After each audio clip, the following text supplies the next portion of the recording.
Welcome to the Harvesting Wisdom podcast. Together we explore the vast landscapes of life, delving into the rich soil of experiences, sowing the seeds of curiosity, and harvesting the profound wisdom that each episode unfolds.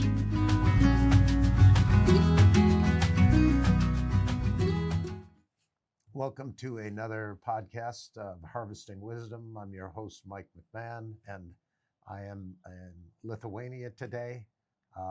I'm not even sure the name of this area is Soro or what's Šiauliai. Šiauliai? Yeah, Šiauliai district. Šiauliai district. And so we are probably 2.5 hours out of Vilnius, Capital, yeah. of the capital.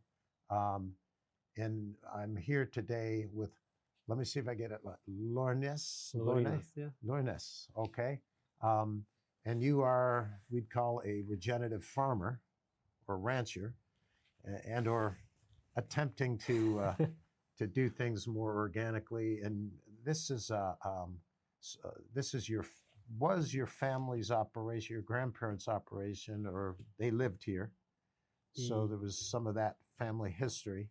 And you came here, you said, in 2015. So you've been, you're kind of like an original pioneer with your family, and three kids here. And so anyway, let me start with thank you for coming or letting me have you on our show today. And thank you for letting us come out here to see everything you're doing. And let me know, let people here who are watching know, what brought you here, besides the fact that was your family and everything. Where did you ever think you were going to do this when you were younger? Is this? So actually where it started, my grandfather used to live nearby. Mm-hmm. So I would spend summers here.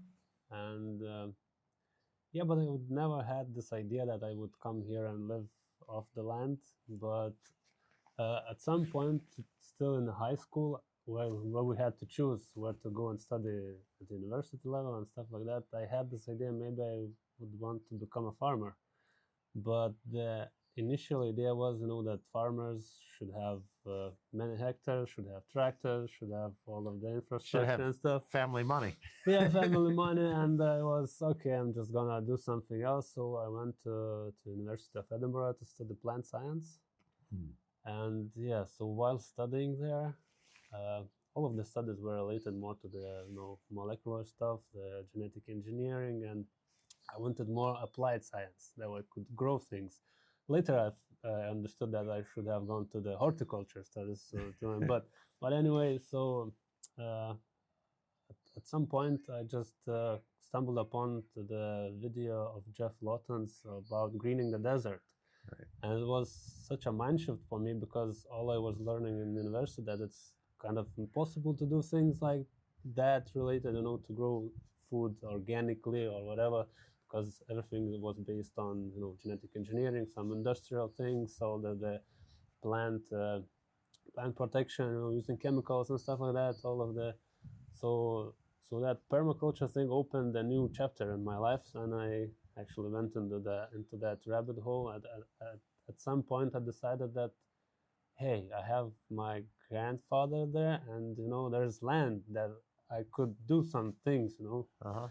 And so many years passed. I already had a wife, and we decided to come here to live. And where were you live? Did you meet each other in Scotland? Yeah, well, no, she was living in Šiauliai, where we were classmates, actually. Okay. And we were living in one area in Šiauliai. Okay.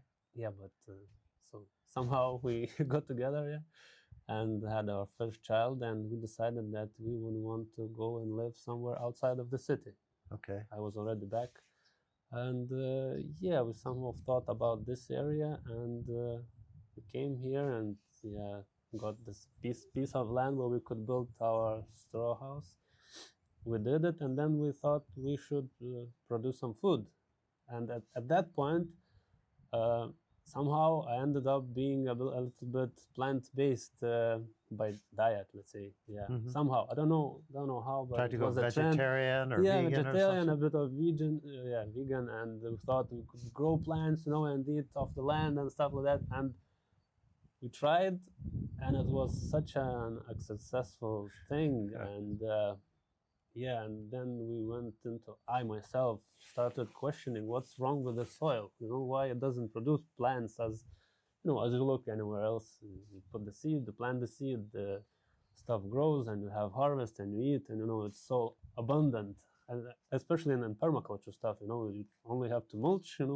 Looks good in a book. Yeah, it looks good, but when you try yourself, you get these things to overcome and problems. So yeah, I got into the soil and started learning about soil and made some soil analysis of the area around here, and I saw that soil is incapable of producing food here. Right. So yeah, so what we did for the garden, we brought in some topsoil, compost, whatever I could find around, some gypsum, granite dust, just to improve the soil and to have the garden growing. And then we did, because first initial thought, maybe we could do the market garden, to produce some stuff. But in the end, we also got knocked in our backs because of the area. It's very short season here, so we have to have greenhouses, season extensions. Yeah, season extension, stuff like that, to actually grow and produce enough stuff for the market. And one thing is to think about it, another thing is to do it. And we also learned the hard way that it's so hard to produce plants. You have to take care of them. You have to. So. And you have this short window every year. So if you start that year with a mistake, exactly, you got to wait another year. And how much salad you have to produce to actually survive out of it. So. Right. So it shifted, especially we saw from diet perspective, we saw on our kids that it doesn't work well, and we have to do something different. And we got back into the animal-based diet, and we thought, okay, we are going back to animals, so maybe we should grow animals too. And actually from that point, we started, we didn't go just, we didn't put a barn in and put the chickens there to raise them there, but we all thought about this ecological thing, how to, following the Joel Salatin and other guys that I was reading about, to do it movable, because animals also have to move every day, let's say, to be like healthy and produce good food. So we thinking about that. We produced the movable chicken coops. We also put in some goats because we have lots of brush around, so we could clean and have milk from them. So yeah, this is how we started. And at some point we got rid of the goats because we couldn't handle them. Yeah, because of their behavior. And we thought, what other animal we could grow so they are more movable and manageable. So cows came into that, came to our minds. And luckily the regional park here had had a herd of cows that they got by some project, and there was already the time passed and they wanted to get rid of them. Oh, perfect. Yeah, and it was, like I came and they said, oh, yeah, so you can have them for 5 years. Wow. 5 years, and then you would give that herd to another guy who would like to grow them. So it was like this, I got them. Program. The program. So we would take care of them. We also take care of them, of some pastures to graze, the pastures to manage them. And so we took the cows. Not one cow as we thought in the beginning, just to familiarize ourselves with the animal, big animal, but we took 12 mama cows and few cows. Wow. So you get right into it. Yeah, okay. So this is how we started. And then, we got into the books, how to raise cows, and, all the philosophy, how to mob graze, and how to make the herd effect, all the holistic management and stuff like that. So it was an interesting experience. Yeah, and so you're playing around now with doing a little bit of electric fencing to move them from one place to the other, and you're separating your bulls at times of the year from the cows to keep them. Yes, well, we try to manage them in such a way that we put the bull in July, I think, or early August, so we have baby calves on the green grass. so they start growing well. We don't have any problems because in the beginning, the bull was always with the herd. So we would get baby calves, year let's say, long. in the middle of the winter, and they would freeze and even die. Uh-huh. So we decided that we have to manage it and make Right. it more convenient for us to manage. So they all at they're all the same age, so we can wean them. Yeah. So yeah, it's And how many? I know it changes probably year to year, but how many babies do you grow? How many calves do you grow a year, or do you raise? yeah, it depends. Last year we got 20 something. Oh, So that's the quite a bit. whole herd we grew up to 74, I think, maximum what we had. Wow. And Yeah, you've got, is it total all the different paddocks you have?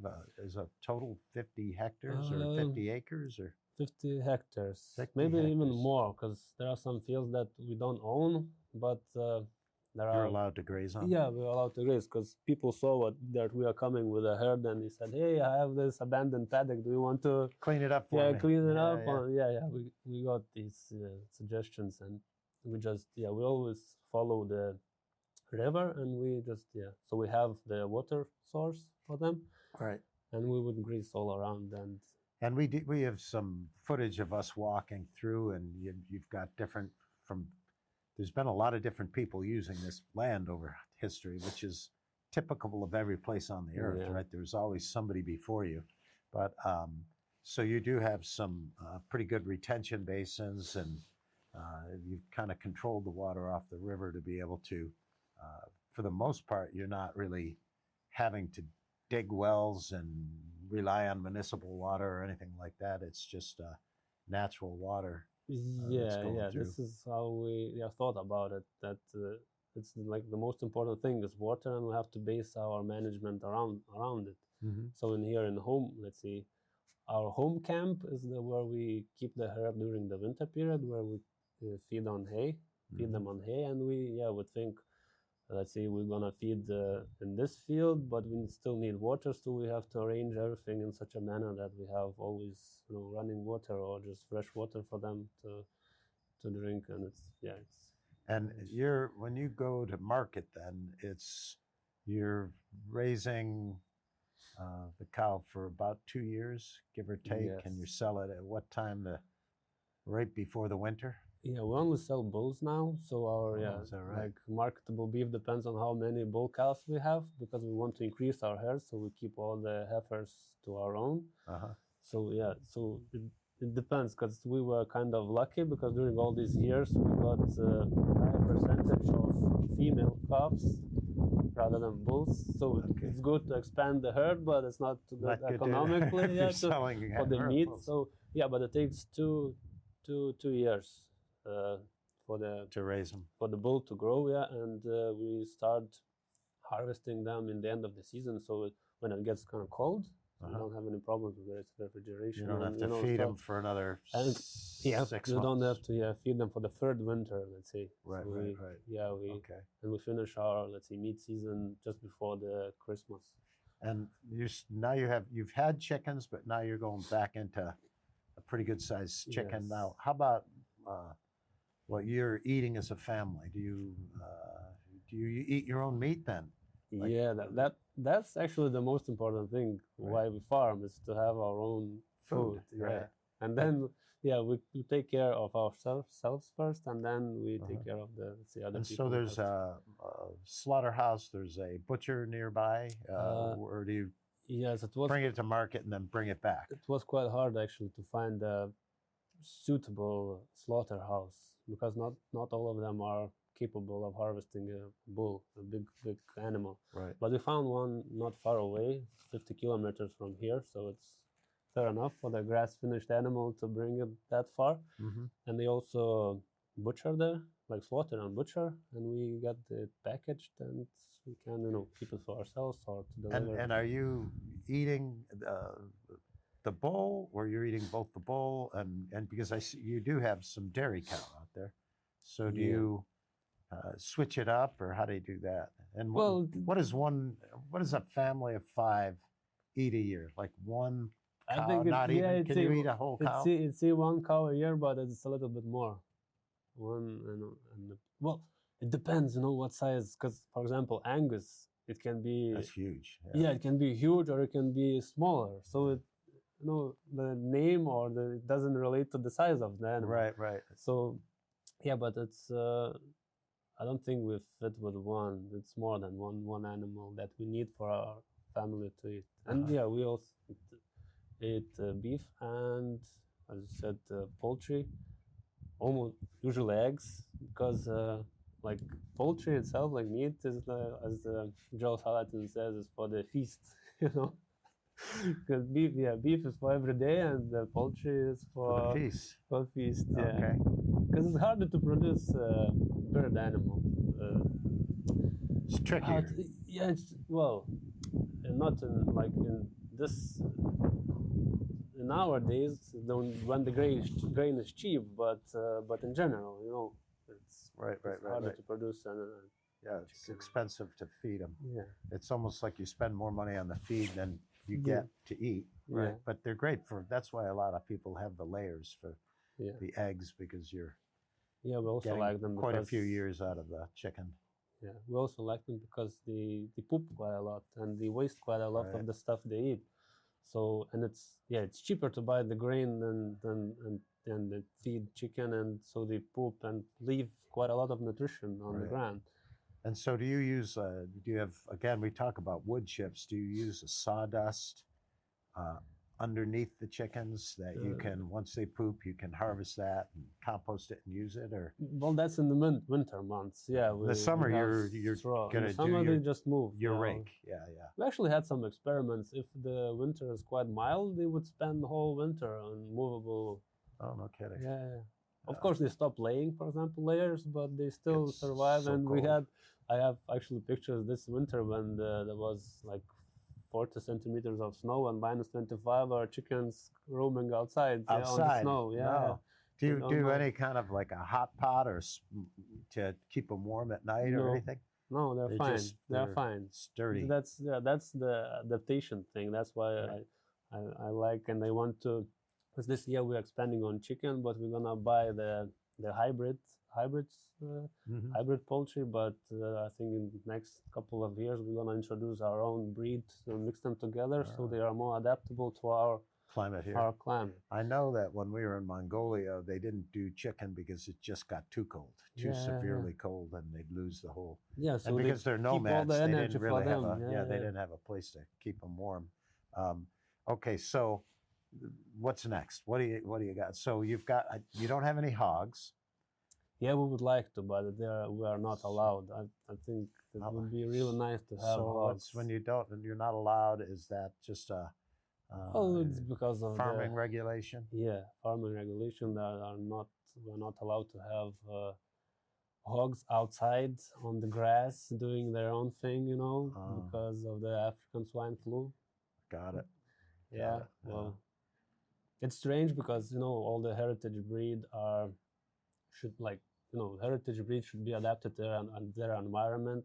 And now when they are closed in, they actually lose their genetic potential. Right. They're just degrading, you know, Right. if they are kept as commercial Indoors, breed. Yeah. Right. So that's sad, actually. Yeah, we've seen It that. should be changed. Well, I would think that they'd have the law to allow you to raise your own, like 1 or 2 or 3 a year. Commercially, I understand. They're afraid of having an outbreak they can't control, but you would think that if you were doing your own, they'd give you a But they little don't bit. allow that because these, 1 or 2, 3 roaming pigs could pass on the swine flu to the somebody next door. big got it. commercial farms, and they would Right. need to eradicate all of the animals. And it's, well, Yeah. from the biological perspective, I think they should learn more and, to allow this. But I understand the other things, the money, the lobbying, and other stuff that prohibit the That's the evolution of it. That is the way of the world. So chickens, you got the new rake barn right there that you're going to keep going on that. How about, we talked about sheep. So Yeah, sheep is also an interesting idea, but I think we would need more people involved in that because this year we're also going back to the plants, and we're gonna plant some berries, and we really want to do it in a way that we don't involve any chemical sprays and stuff, and it's Uh-huh. gonna be interesting to do it because not many people around here do it. Let's say I'm myself very interested to do it in the like plant nutrition way. So there are healthy plants who produce healthy, berries, and they are resistant to the, insects and pathogens and stuff Right. like that. That's everything you do requires work, and Yes. it requires a lot of reading on it and then Yeah. experimenting. And Yeah, so and it's sometimes small, losing, small. and Right. losing money and energy, but still. Is there much sheep in the area? Would you have somebody who would be able to, you fleece your sheep? Would you be able to process that? Yeah, sheep are quite popular among the small holders. Okay. Yeah, and even here in this area, I was told by the neighbors that there used to be a sheep farm here. Yeah. Yeah, because the pastures are so bad that only sheep could survive on could it. survive Yeah, on they're them. tough. Or horses. Yeah. Right. Well, any of the kids want to ride a horse? Do you want a horse? It's just one more thing to feed. They may want to ride a horse, but I'm not sure about taking care of him. And Yeah. so it's, Yeah, you got the vet it's a bills, you two-sided got thing. the food, you got the whole thing. Yes. So for you more or less walk your fields. You don't really need transportation. Everybody say you should get a 4-wheeler, 4x4 and stuff like that. But four-wheel drive. when they see our landscapes where we graze the cattle, they might shift because it's hard sometimes because some of them are wetlands, so we have to pass through the puddles or some gullies and to go to the paddock, and it's not even landscape to work on. Yeah, that's why nobody does it, and we are like alone here. No competition. Yeah. That's great. Well, the sheep, I think, would be wonderful, and then the next question would be is, it's like a completely other business, but yes. Can you milk and learn? Can you get a little bit of equipment because sanitation is important, but if you can milk, you can make cheese, you can make ice cream, you can make cream, you can make, and it's the same thing with the sheep too. You're able to get some of that sheep cheese that's delicious, right? So, but again, it's more work, and it's another stage enterprise. of the game. It is another enterprise. That's what people don't realize. Yeah. They think, oh yeah, that's a romantic vision of what you can do. Good on paper, but you have to do it and physically do it yourself. That's a different story, right? But this is why you try to get cooperation, and you were talking about that. You've done some trade-offs for wood chips and things like that. Yeah, I always try to find neighbors that have equipment, and so because we don't have any tractors, no balers, it saves your capital. Nothing. So exactly. you try to get together with bigger farms that have infrastructure, have equipment, so we can think of ways how to cooperate. So when you're doing all of this, do you write stuff down? You've got the computer. There's parts of the year where it's very cold out, and you still have to work, but you're not doing quite the same work as you do in the summer. Have you put these things on a spreadsheet?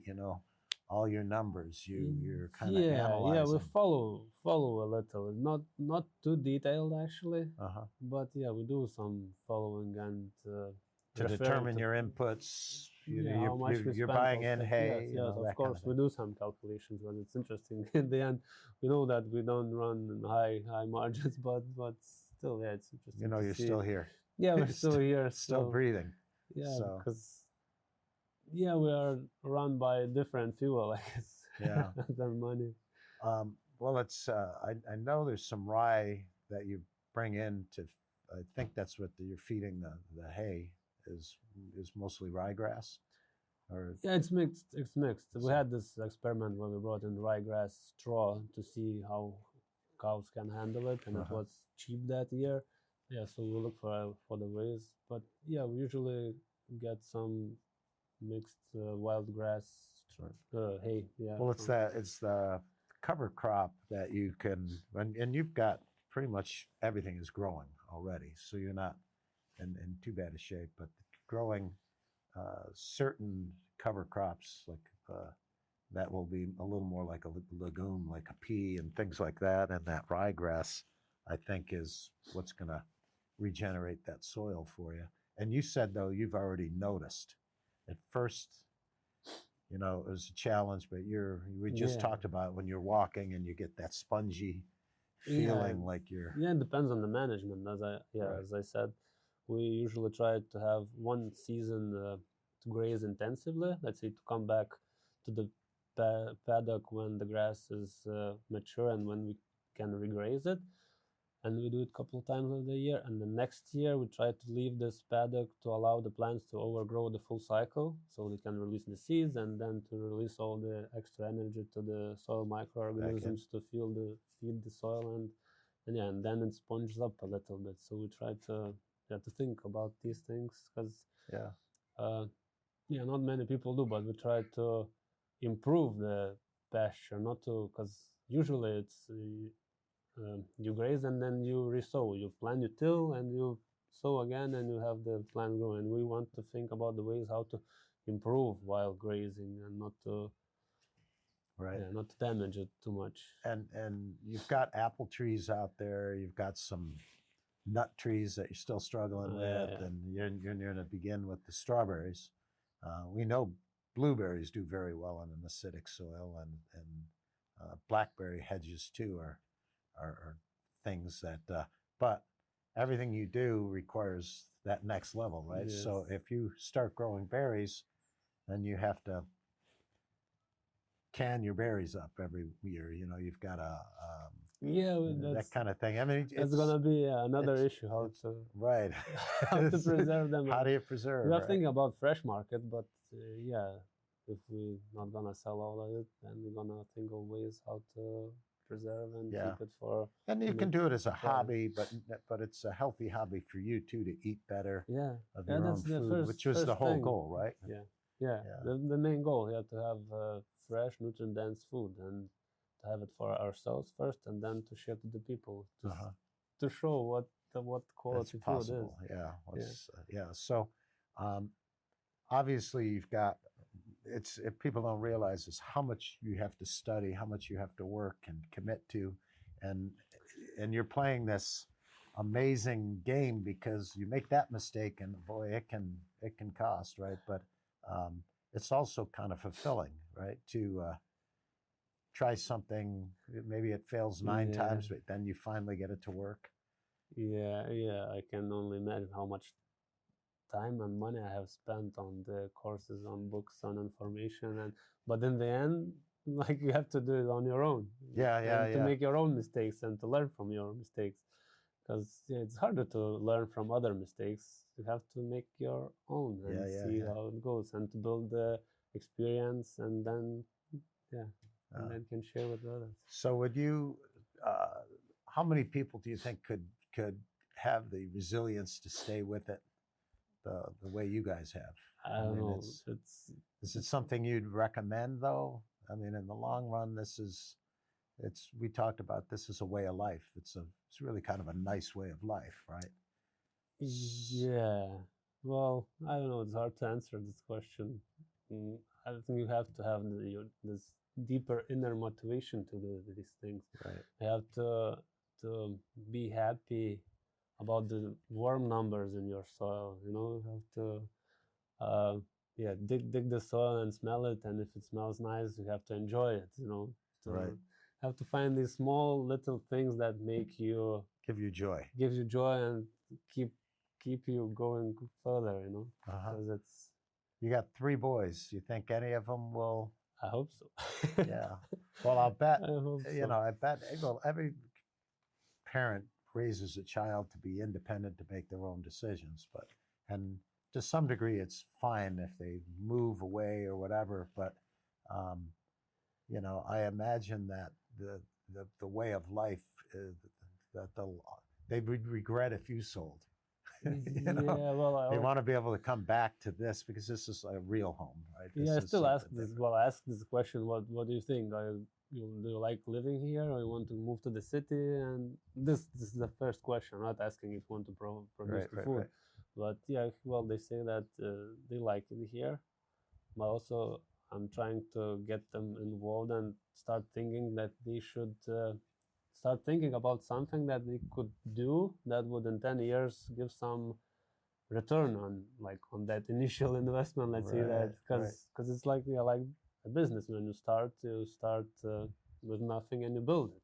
Right. So it's the same here. If they start early, by the end, when they finish school, they might have something that they could hold on, and don't have to go to this wild world and to find something else to survive on. Yeah. But I'm not saying that I want to lock them in and so they stay here. I think they should go and see the world and then decide. Realize how good they had it. Yeah, or they decide that they want to come back or do whatever they want. Yeah. Well, they're about to head into their teenage years. Yeah. That's when that's when everything changes. So, but they look like they got a pretty good solid base here to me. So I think they'll do well. But well, I appreciate you allowing us to come out here and talk with you. And, it's a pleasure. You know, it's a beautiful setting, and you know, I'd love to see your inspiration is going to be great for a lot of people out there, because I think a lot of people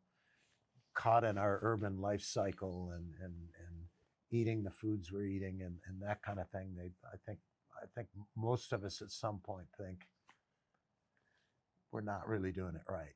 You know, and I think that what drove you to do it is in the back of everybody's mind to some degree. So I'm sure you're going to have a lot of people who are kind of pulling for you.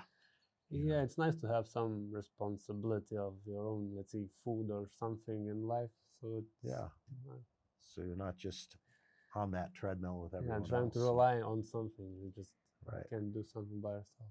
Well, great. Yeah, well, it's nice to have you here. Appreciate it. Thank you so much. And for you, those who are listening, please subscribe to our channel, and hope this is something that everyone out there is going to enjoy. And